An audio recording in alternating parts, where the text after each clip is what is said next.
Welcome back to the channel. So the media is running this one as bad news for TikTok users, and I was talking about this on my podcast at least a year ago as they were talking about that possible ban, or we're getting closer to the January 2025 when the rumors were saying that would be when this countrywide ban would take place. So take a look at this. Ban across the United States. The company responding to the ruling saying the TikTok ban was conceived and pushed through based upon inaccurate, flawed, and hypothetical information, resulting in outright censorship of the American people. ABC News contributor and SiriusXM radio host Mike Muse joins me now. So Mike, we've been talking about TikTok for months. You're in the world of entertainment and social media.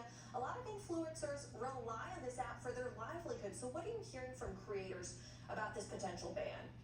Yeah, it's huge. A lot of creators are frustrated. It's the way they make money. It also, too, impacts their freedom of speech. A lot of creators aren't able, in order to make how they receive news and information. What's really important is really how creators enjoy TikTok because of this democratization of the algorithm.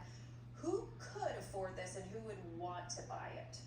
What's interesting about that is that there are a lot of different private equity firms and billionaires who are considering that. But again, once they assess that the algorithm and the technology and the use case of it has changed, there won't be a demand for it. Will this even be a worthwhile investment for investors to even acknowledge it? What's also interesting is that we've heard a lot the fact that we've heard TikTok say that China won't allow the sale of that. I really want to talk about the nuance of that, because some would lend itself to believe that that is a Chinese-owned company, by the way, that China won't allow that. That's not actually true. What happens is China created this law in 1998 that's called the Catalog of Technology and Export Restrictions, to where we want to send exports of technology. Back in 1998, so, we were talking about drones, physical technological products. In 2020, they updated this catalog to include more software-based technology like SaaS model products, artificial intelligence, and big data. So TikTok, that's why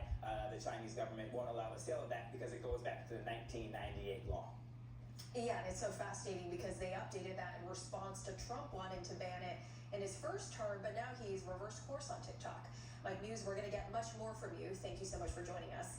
This is going to mean a lot for TikTok users, so stay tuned to my channel. Go over to YouTube. I am D Shields, and I'm going to talk about a lot of different options that you have doing this very same thing that you're doing on TikTok, and we'll just kind of go over some of the resources that are out there regarding would you be able to do the same thing and make the same moves that you're making on TikTok. But do not wait to claim your spot and your name on other platforms. Again, every time a social media platform comes up, this is why I make sure that I do this. So make sure that you go now and create on other platforms that you're familiar with, and we won't name any particular ones, but I'll keep some other comments and thoughts going on this throughout the week as this unfolds, and see if we get an effective date, or is there going to be any intervention at all, because we know that the current president-elect is a fan of the app TikTok. So we will see.